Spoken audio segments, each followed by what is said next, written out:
Direct from Fort Meade, Maryland, this is DINFOS Live.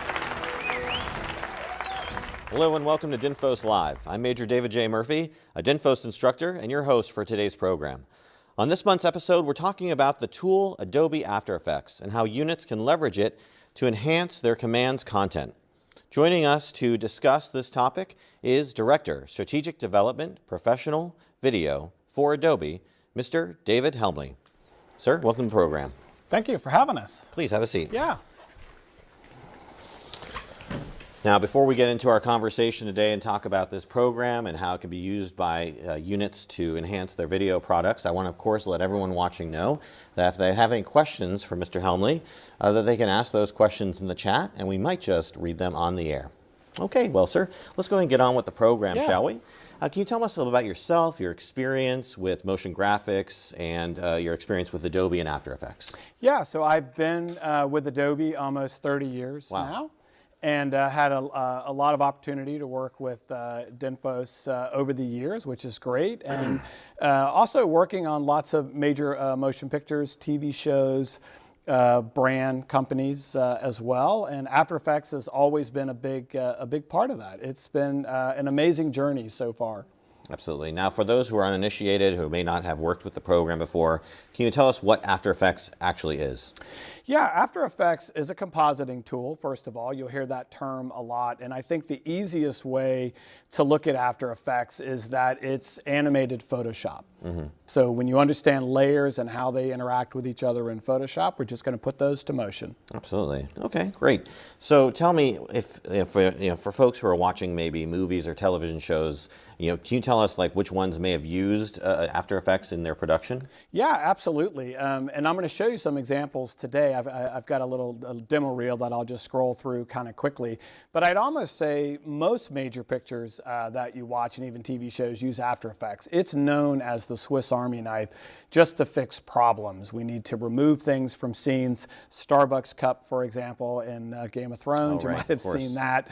There's other things where there's things called occlusion. I'll give you an example of that, where we've got things blocking things and we need to go in and redraw them and remap them. It's been also used in a lot of productions for green screening, and also using Photoshop files as video plates, which I'm going to show you some examples, and sort of setting those up in 3D to create scenes, because we no longer have, say, movie sets and movie backdrops made out of wood and plywood. We have those created virtually. So it's very popular there. Okay, great. So what's probably the most powerful tool or capability that After Effects has within it that people should know about? I think the biggest thing to really look at After Effects, like what makes it different, is the people that made After Effects made it with math in mind. I mean, the original one of the original co-founders is still at Adobe, and it's very math intensive, where you can write expressions, some algebraic equations to make random things happen or very specific things happen based on physics. They also took a step back and did a lot of this stuff for you, building out some of these formulas where you don't even have to open up that window. You can just make things happen. But if you want to go in and tweak it, with that math being available to you, you can really just see the power of After Effects to have the ultimate control to make it look as real as possible. Okay, great. So we're getting a question from social media. Mike S. asks, what kind of effects can be created with After Effects? There's all sorts of effects that, smoke and fire, lightning, rain, snow. I mean, there's just a ton of effects that are in there. But what also you can do with it is you can use some of those effects on layers to create other effects like lava, right, for example, and things like that, when you sort of understand things like displacement maps and other things as you start getting into After Effects. After Effects goes pretty deep, but kind of travels along with you through your journey of learning the product. Absolutely. And I just want to let our audience know that while After Effects is widely used throughout the military and actually taught at the schoolhouse, there are many different programs that exist for motion graphics. And I'm curious, someone who's obviously been involved in the industry for so long, how does it compare to something like, DaVinci Resolve's Fusion or Blender or Nuke or even Filmora or these other programs? I mean, all of those are great apps, and I work with a lot of companies that work with all of these. After Effects is always that sort of base layer product like you would see with Photoshop. And it works the way that it works. It's almost 30 years old. And people, count on it working the way that it works. We're always improving the program and rewriting it without taking away the way that it works. Because you mentioned Resolve, which is a great product. It uses nodes, right, which is a very different way of thinking. And when you have that mindset for that particular task, that may be best for you at that point in time. But people love to come back to After Effects because, as you'll see when we demo it, it works very much like Photoshop. And when you get in the Photoshop mindset, I always tell people it really doesn't make a difference what you're doing in After Effects. You're just putting Photoshop in motion. Okay, sounds good. So talk to me if I'm a person who is new to After Effects or new to any sort of motion graphics program. Talk to me about how I can kind of get over that initial intimidation that comes from opening the program and seeing all these available windows and widgets and icons that you can adjust. Yeah, I'm with you on that. And again, as you and I were talking earlier, we got started with these programs a while ago, so we got the advantage of watching these different things that get added to the program and learning a few more things each year, where today you jump into the program and it's like, wow, there's a lot here. I would say start in any of the workspaces. This really includes on any Adobe creative product in the beginning or essentials workspace, which pretty much blanks everything out and allows you just to bring in certain starter elements. And I'm even going to give a link for you guys at the end of the show to use the tutorial files that I have here on a brand new site that we've just created. And it really does start you from ground zero. That sounds great because I know our audience loves continuing education opportunities and resources. So we'll definitely let you know about that source later on. How does After Effects fit within the overall pantheon of Adobe suite products? Yeah, I mean, After Effects, has a lot of the code for parsing out and reading Photoshop files, blending modes. I think we talked a little bit about that. And we've got different ways of having it interact with Premiere. Premiere's codec engine is inside of After Effects, so you can play red files, red camera files, P2 files, things like that directly inside of After Effects. So they share a lot of the same code, which allows you to jump in and out of the different applications together. Yeah, absolutely. So, obviously, military uses After Effects for some of its more creative products and different shows and whatnot. How do you think the military can best utilize After Effects? Well, I think from the work I've seen you guys do, you have to do explainer videos a lot to try to tell people processes and giving you faster and easier ways to do that. We're going to, again, start you with some ways to sort of, again, animate Photoshop layers and files to really help move this along, but also take that over into video and start teaching you how to separate items from the video so you can call things out. So yeah, super easy ways to do that. So educational and informational products. Yeah, could be leveraged for. Any sort of explainer videos that you might need to do. Or by the way, we should also say what it's really well known for, which I'll show you today as well, is just openers. Could just have some fun with it, where you've got the opportunity to have some creative freedom at the beginning of a show, or maybe during a title sequence at the end, rolling credit. Okay, great. Well, we promised you all, if you saw our promo, that we would do some tutorials, and now we're going to go ahead and without further ado, let's go take a look. Let's do some tutorials. So you've got about, what, 5 or 6 of them to show us today? Yeah, I got 5 or 6, and as I said, let's just bring up, you had asked about what shows, and there's a ton of them out there.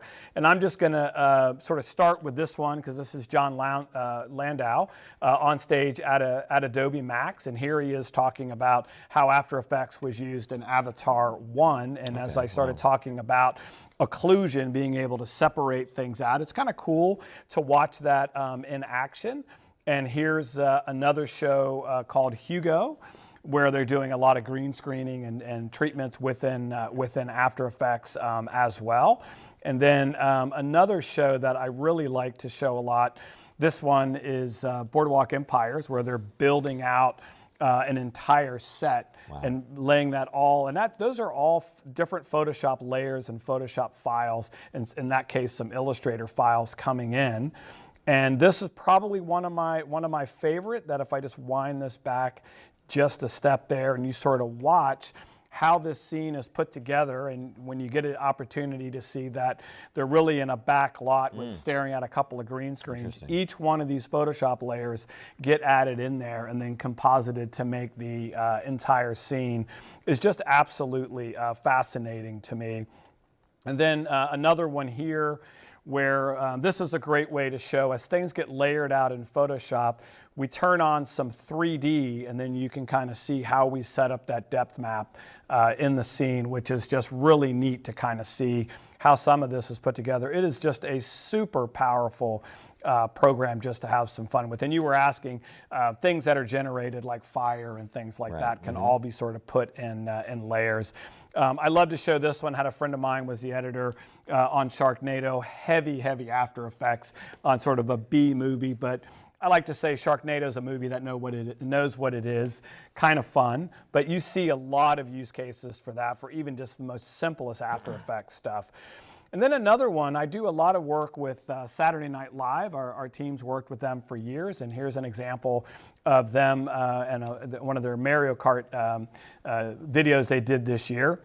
Super high quality production value, and I thought it would be interesting for some of the units to see how this thing is put together. So here you are on a Friday afternoon, and we had talked about how the Adobe programs all work together, so they go in and out of After Effects, Audition, Media Encoder, and Premiere, and sort of lay all this thing out. And you can kind of see the time crunch and what the editor is having to do. And by Saturday night, getting close to 11 o'clock, that thing's got to be ready to roll and get on air. So no pressure there, exactly. And then on the sort of fun side, we talked about openers and maybe some of the commercial side that's out there. Here's an example of a lot of what you see on TV that's used in After Effects, and I'm going to actually open up some of the elements that are in this project later on in the demo to kind of show you how some of this is put together inside of After Effects. But it is just an amazing playground of effects and things to play with. But to get people started, I think we should just start with a standard Photoshop file. And I've got Photoshop opened here, and I've got this PSD, and I'm just going to open up the PSD, which has got a Photoshop document, which has got a couple of different layers in here. And I'm just going to zoom in to show you that we've got some text and we've got some background treatments. We've got our little cow icon there. And if we just look at it, as I bring this into After Effects, I'm going to just go to each of these layers, and I'm just going to kind of move them around, just like I might do some of this in After Effects. But you already know how to do all of this inside of Photoshop, and why not just be able to add some keyframes to that and do that inside of After Effects? And so After Effects has Photoshop's parsing engine built in to separate those layers out. Okay. And I'm going to just right mouse click, and I'm going to open this in After Effects. Great. And you'll see it comes up, and it gives me some options here where I can import this as a complete composition with all the layers, and I can retain layer sizes if I'm worried about the size of the document, or bring it in as sort of flat footage. And let me just pop over to After Effects here, and you'll see right away it made a composition. Now, for those of you that are new to the term composition, and maybe you know Premiere or another editor, it's the same thing as your timeline or your sequence. So think of it that way. In Premiere terms, it's the same thing as a sequence. We have put some new color options inside of After Effects to allow you to sort of work in different color spaces. And I'm going to set this to none so it looks a little bit more like what we had inside of Photoshop. But you can already see that I'm looking at this file the same way that I looked at it inside of Photoshop. And tighter integration shows the Photoshop icon to tell me that it knows it's in Photoshop. This gets to be super important. If I want to go back and re-edit it, I can edit original inside of Photoshop as well and change some of those layers around. So as I start to look at the different layers that are in here, and I'll give you a keyboard shortcut. The keyboard shortcut for move is V. Just remember move. Indeed.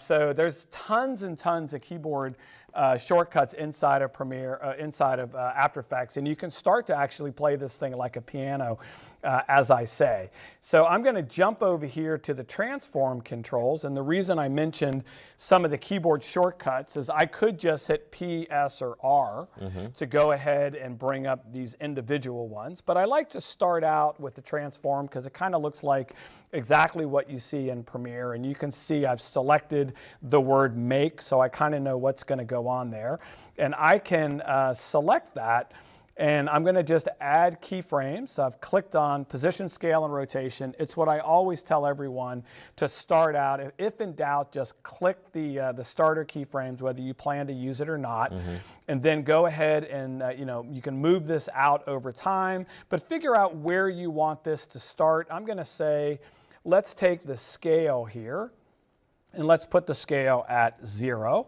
So I'm at the 0 point in time. I want this thing to kind of fly in, and I'm just going to come back over here, and I'm going to set that to 100. And you see it's drawn the keyframe for me. So as I come out here and I do this, that looks great, and I come over here, and I want that to come out a little quicker. Now, one of the things you might be looking at is why is it zooming from that corner? And that's because if I zoom in here, my anchor point when I brought this in always confuses new users. It's because look at it as a whole Photoshop document. It puts you right in the center. And that's a pretty easy thing to fix, because if I come over here and I just go to the anchor point up here, I can center that, make it right, that word make, right on it. And you can see I've got it kind of right on that K. And now I can just go back on the position and allow me to move that up and be able to play around with that and center that up. And if you see a keyframe and the keyframe's not in the right place, you have the ability just to go in and move these things around. Now, let's take a look at the icon on the cow to make this a little bit more relevant on the and clearer on the anchor point. Notice how the cow is going around the anchor point there. Let's go down and just move the anchor point on the cow. Sort of move him over there. That actually looks pretty good.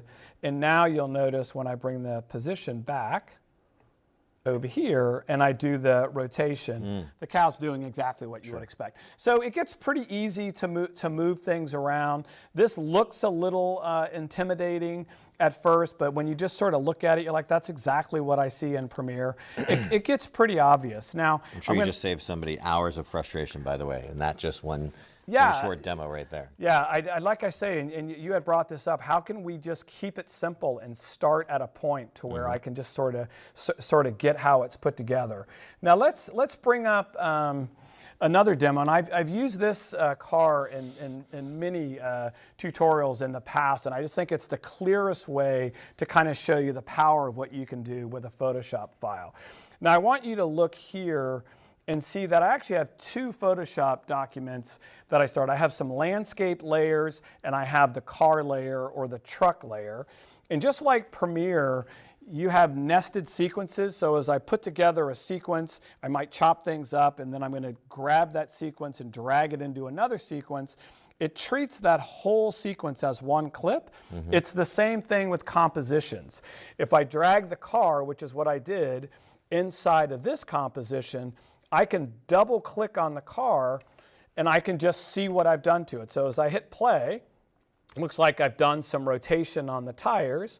So if I come over here and I go down to transform, you can kind of see down here that all I've done is just put a couple of rotations on those tires. And then I put a little bit of a bounce using rotation on the truck, and you can kind of see some of the keyframe. But when you put it together on the landscape, you get a pretty realistic view. Now, a lot of people might ask, okay, you've got this position changing. I placed, and this is also in the tutorial, I placed what's known as an offset, which means that when this bush over here gets to the end of the screen, it's already started to redraw this. Yeah. And I always tell the audience, if you think back to TV shows like Scooby-Doo and things like that, where you're walking down a hallway in a big mansion and you see the same table or lamp go by, it's pretty much the same thing with an offset. That's exactly how they perform that. Very, very common when you need things to repeat and come off of the screen and redraw the pixels. Now, the other thing that gets interesting on this clip and why I think this is such a great thing to look at is if I come down here, you see I've got, middle ground, background, sky, and foreground. Yep. Each of these are animated at a slower rate, so that offset value goes slower the further I go back. So here's the foreground, right? And then here's the middle ground. So all I have to do is just reduce them by 20% and sort of figure that out on each layer. And you can pretty much create a realistic background. And this is a great example where if this truck was driving, I could fade out the blue sky and fade in the evening sky. Sure. So that's how a lot of these animations are done using After Effects. Just and really, I just want to say fun. we have a question from Josh W. who asks, is there a way to integrate AE projects into Adobe Premiere? And I know you're going to show us that. So yes, yeah, stand by, Josh. We're absolutely going to show you that, Josh. They are sister apps. Great question. So actually, that kind of takes us up to where we are right now. One of the most popular things inside of After Effects, and like, what can I do with it on a daily basis? And I think you and I were sort of just discussing over a break earlier today. What are some areas where people might want to go do some sort of extracurricular work? And that is motion graphics templates, what we call MOGRTs. So a MOGRT is the extension on the end of this file type, which is .mogrt, and inside of a MOGRT is just an AEP, which is an After Effects project file. So anytime you see a MOGRT, you can open that up in After Effects and have it display the entire project. So I'm going to do a real simple example of how to create a MOGRT just to keep it quick. Again, we have lots of tutorials on this. And I'm going to start with just creating a solid. And I can kind of come in here and let's bring this down to fit. And I'm just going to scale this red bar down. And I know a lot of what people might do with a motion graphics template is create a lower third, right? Sure, yeah. So I'm going to go down to the transform controls, and I'm at the 0 point in time. And I'm just going to move this off the screen, click that. And by the time I get maybe here, because I can easily adjust that, I'm going to bring that back up again. And I see my 2 keyframes there, and I look at that and go, well, that's a little slow. I'm going to move that one closer and kind of watch that. There we go. And now I'm just going to add some text on the screen, and I'm just going to call this one name. And I'm going to come over here, and let me just get a little more there you go. thicker font there. Perfect. And then I'm going to grab another one, and I'll just call it date. And now I'm going to go back here, and I'm just going to drag this one over here and this one over here. Now, and again, I've made this super simple just to keep it clear in your head. Now, what can I do with this? I want the editor to be able to only change the name and the date. They can't touch the animation on the red bar. And by the way, in this particular one, I won't do it now, but I would animate name and date and have them slide in, whatever they need to do. But what I really want to show you here is how do we create a motion graphics template? And you just simply go to Window, bring up the Essential Graphics panel, which is here, and you're going to drag any of the elements that you want the Premiere editor to be able to modify. The After Effects compositor has complete control over what can be changed. Okay. So I'm going to go up and say, okay, I'm going to drag the date in, and I'm just grabbing the source text. I'm going to drag this over here, and I can change layer orders. I can even change the name of the field. I can call it field 1, field 2, whatever it is. And now all I have to do is just go in and hit export template, and then that would allow me, when I jump over to a program like Premiere, to have it pop up over here. I can just hit the plus button, import that in, and you can just see all sorts of MOGRTs, motion graphics templates that we have. And let's just start with one that we want people to do today, which is like and subscribe. So I'm going to just drag this MOGRT right onto the timeline and be able to see exactly what was created inside of Premiere. Some of these will allow me to modify text, and some of them might not. So I can just, come down here. You can see some rolling text. Some of these things will allow me to go in. If I go under Edit, click on it, and I can start to go in there and modify whatever it is that I need to do that person's allowed me to get control over. Now, I have a really good example inside of here of an actual credit that we use in some of our training materials. And I'm going to go out and just call this one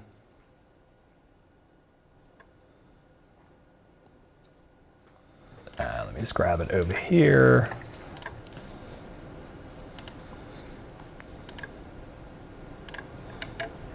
And bring up master credit here. Say okay. Yeah, as the kids say, smash that like button. Smash that like button. And here we go. So here's a great example to where if you come over here in the essential graphics, you can see all the different things that we've added, right? So I've got position, scale, and I'm calling it master position, master scale, because the more you get into this, there could be different ways of scaling different elements, because there's a lot of pieces in here that we've added and layered up. So I'm going to click on this master here, and I'm going to hit R for a rotation, and I'm going to drag this right up here, and you'll notice here that I can now name this rotation. And you might ask, why would I want someone to do that? Well, that's going to allow them to take this whole thing and get a little bit of a different view on how I might want that to render out. And if I change that, I can change that as the newest version, save that in a library, and be able to do that. So it allows the end user to make their own tweaks, and as opposed to going back to the originator every single time. Exactly. And I love it because it puts the After Effects artist or the After Effects compositor in control over what happens, and you're kind of communicating back and forth. The other thing about this is, and I think a lot of your unit members would agree, that one thing about After Effects, you create something like this and someone just gives you a list of 50 names that you have to go type in there and do, and it doesn't make the day real fun when the editor could just be doing that on the fly. So this allows them to sort of do the repetitive work while they're on the timeline, plus give them a little bit of control that says, you know what, give me a little bit of ways to move things around, but let me stay on brand.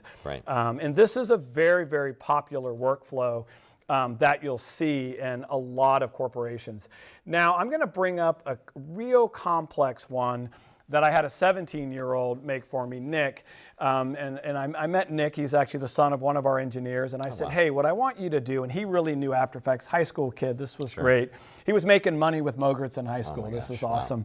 And I said, can you create me a 3-day weather map that I could bring into Premiere where it shows the weatherman's name and then gives me a 3-day forecast? And let me just play some of this out, because he did a really great job of setting some of this up.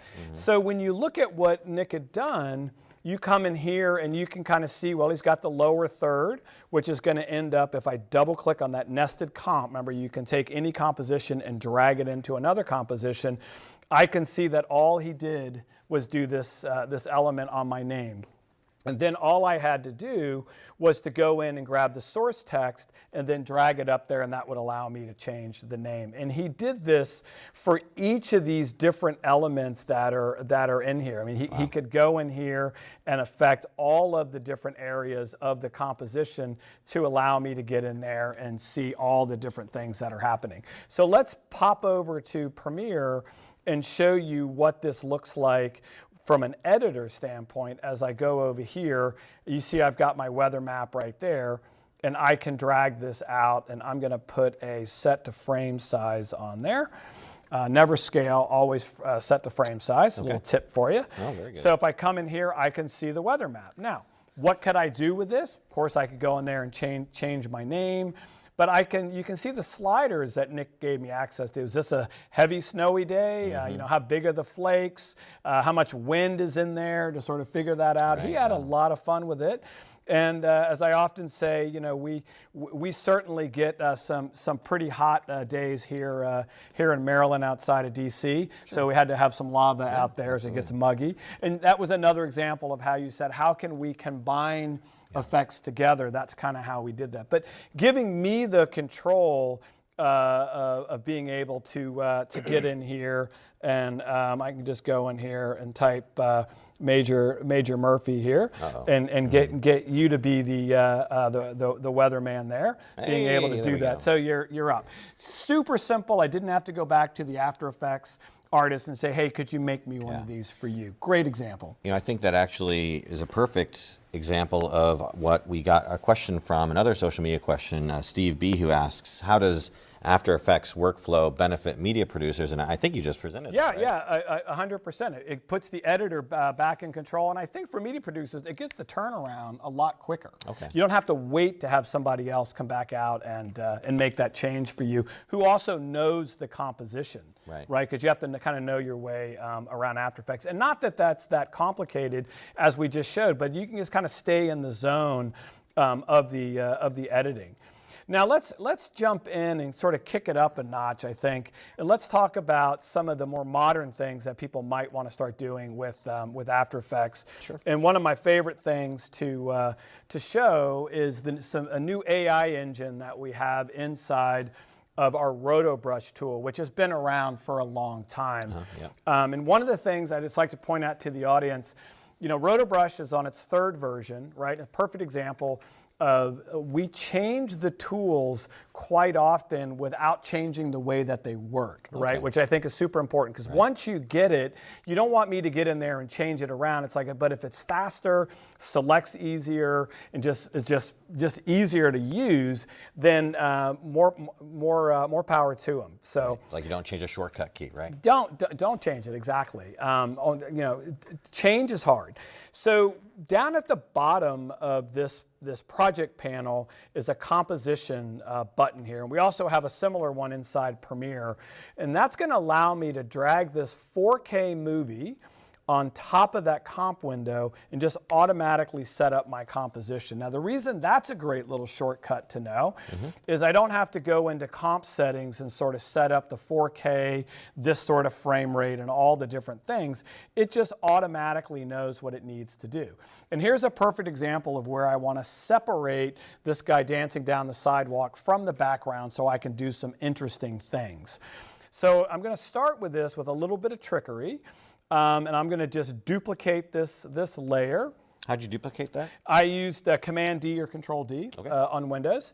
And I've selected the layer, and one of the original things in After Effects, if you try to keep the keyboard's shortcuts the same, I'm going to hit the return key and just call that BG for background layer. So now I have 2 videos just essentially squashed on top of each other. And I'm going to turn off the background layer. Again, people do this in Photoshop all the time.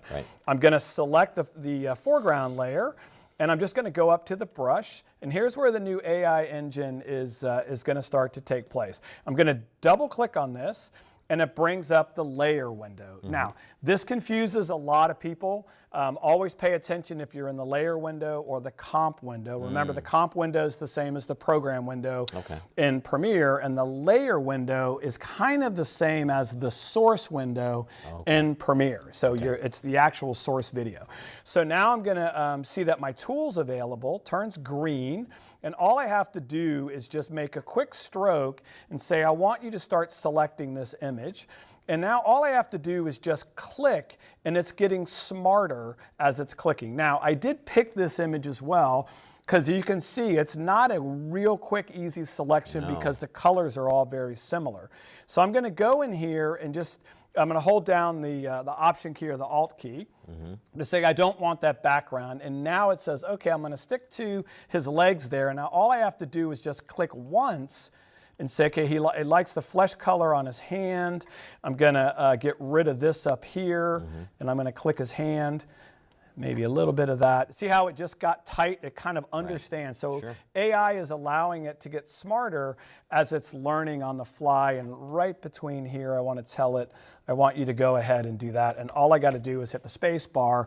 And AI now completely takes over. It understands that that's a person, arms, legs, head, torso, does everything it needs to do. And it's now separating that from the background, and it's also just gotten so much faster using some of the newer processors in these, because a lot of these have ML processors, machine language processors in there. So now when you look at this, I can sort of see that I've separated them from the background, and you see this is a very common effect that you might see people do something, outline the image and so forth. So I'm done with the layer window now, and this is a great example where I've turned off the background layer and now I just need to put it back. Okay. So now I've got both of those. Now the fun can start. So I'm going to go to the background layer, and I'm going to right mouse click, and I'm going to go to track. Now this is going to take a minute. Again, wanted to use a realistic video here. This is a 4K video because I figured a lot of the units and some of the other people out there are probably shooting in 4K video, so I want to show something realistic.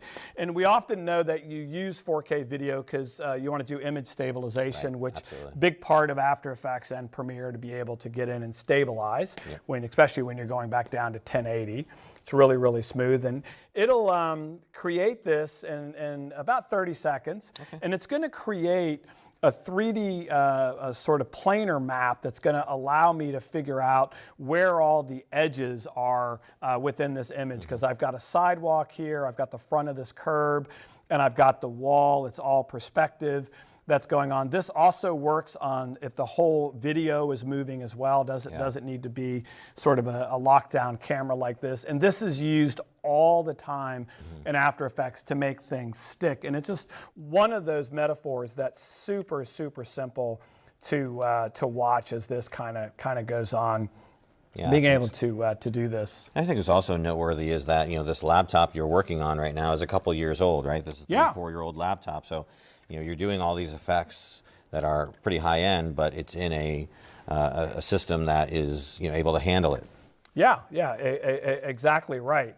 And let me just go and see. I'm going to go down here.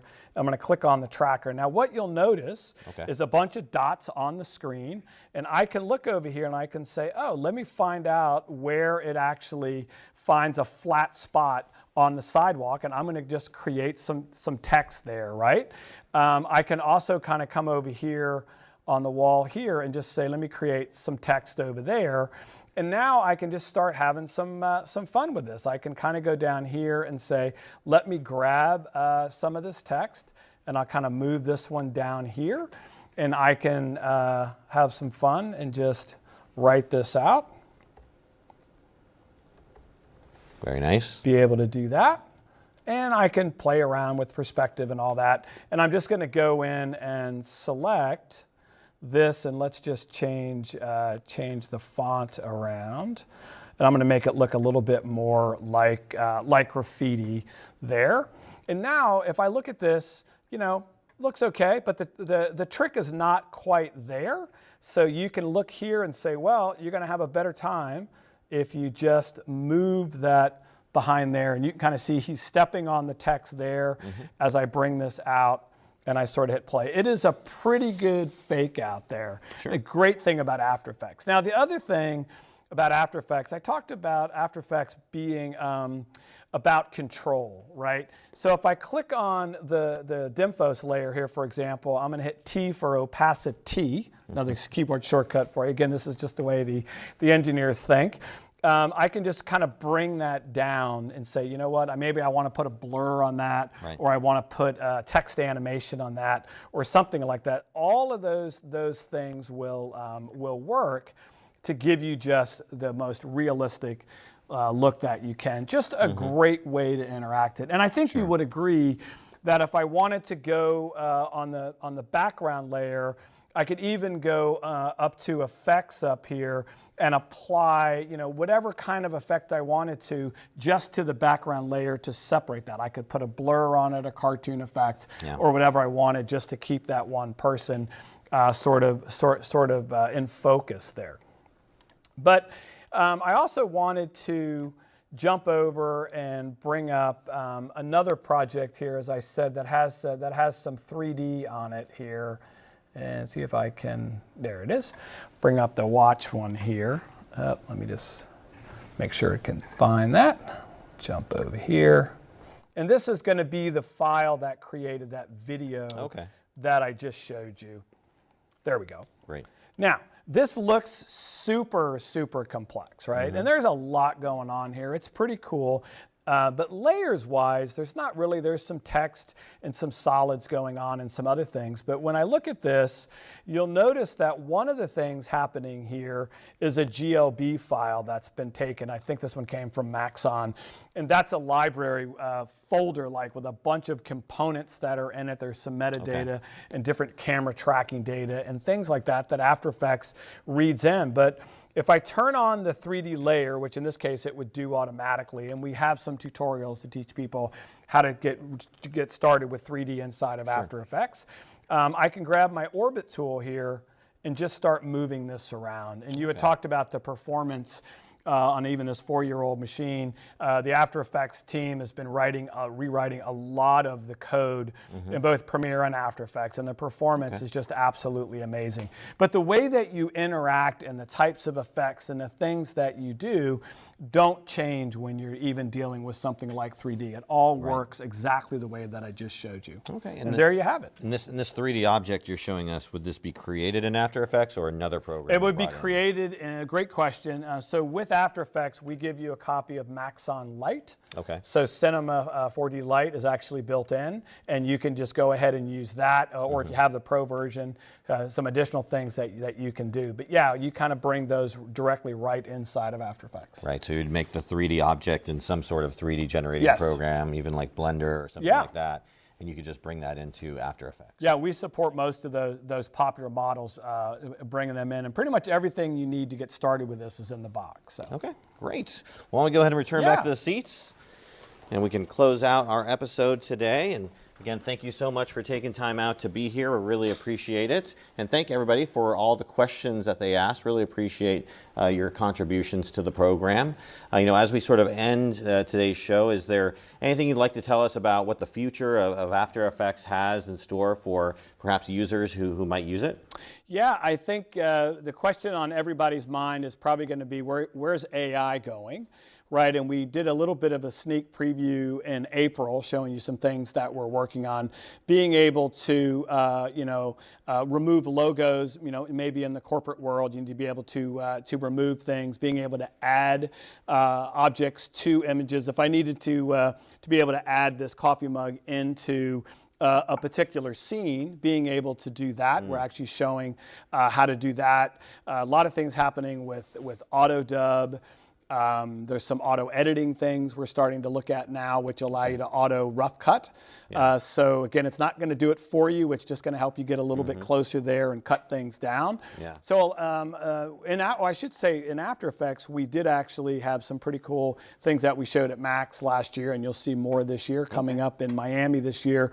Being able to replace like someone's shirt, put a tie on them, things like that. So all of that sort of stuff you're going to start to see come to the applications, and we're working on the most important thing, which is content authenticity, which is going to allow you to know when AI was used, how it was used, and all the different things about that particular media file that you just want to know the history of what happened. Right, no, absolutely. And one of the things that our audience loves is those resources that they can look out to after the program to help them learn and grow.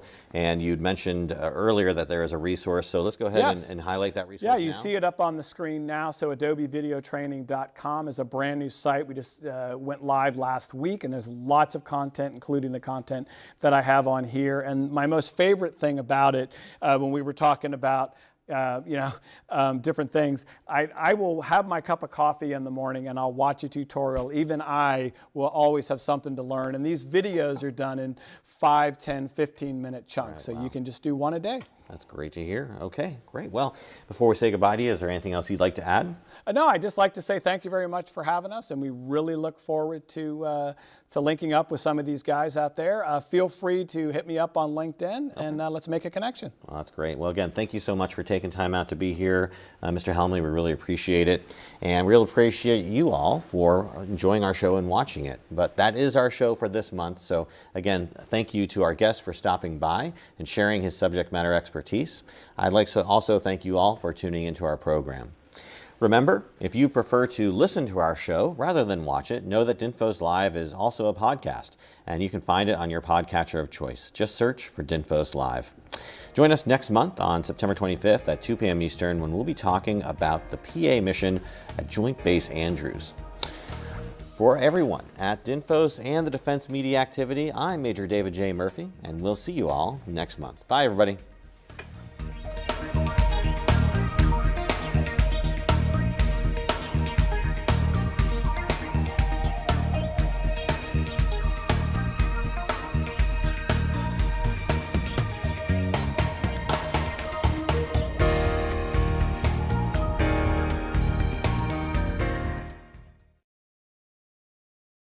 Of course, yeah. Maybe we can do something on